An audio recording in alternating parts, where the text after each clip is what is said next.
10,000 confirmed for 17 August and Mnangagwa protest. Azviperi mushe tikuona kuti vakomana ava vana mukwananzi vakomana veopposition ava vari kustaja vari kumira their ground vachiti aiwa isusu tinavo vanhu varida kumira varida kupetition against the government of ED Mnangagwa. Saka mbena mashoko anomuda nyugo panapa notibva wasubscribe like kuti on the bell like kuti ipi natononzwa munyora muchiti despite the government's recent deployment of military tankers onto the streets in a clear attempt to intimidate the populace, the activists remain undeterred.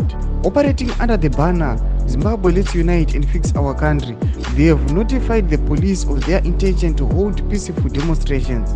The purpose of the public demonstration is to peacefully protest against the increased human rights abuses in the country, characterized by the continued arrest and detention of the pro-democracy activists.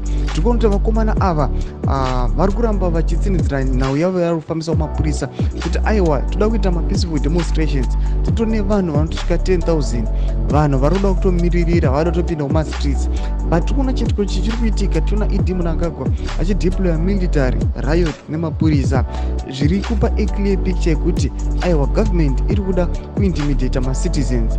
At the same time tiri kuona mukwananzi nevamwe vakomana opposition ndopaurika vachiti they want to stage maprotest.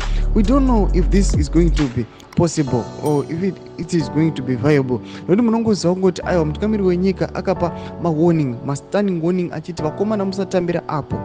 Amene kuti zvichapera sei nokuti tinoziva kuti mucitizen mugari wese munyika yeZimbabwe ari kutoda kutopinda mumastreets panenyaya yekuti vanhu vanotyira upenyu hwavo, vanotyira hama dzavo, vabereki nevana, vanoti aiwa tingazosiya vanhu vaanherera. Chipotudzai mafungiro enyu munoti kudii pamusoro pechitiko ichi. Pindai comment section medu, musaona subscribe or like, turn on the bell icon.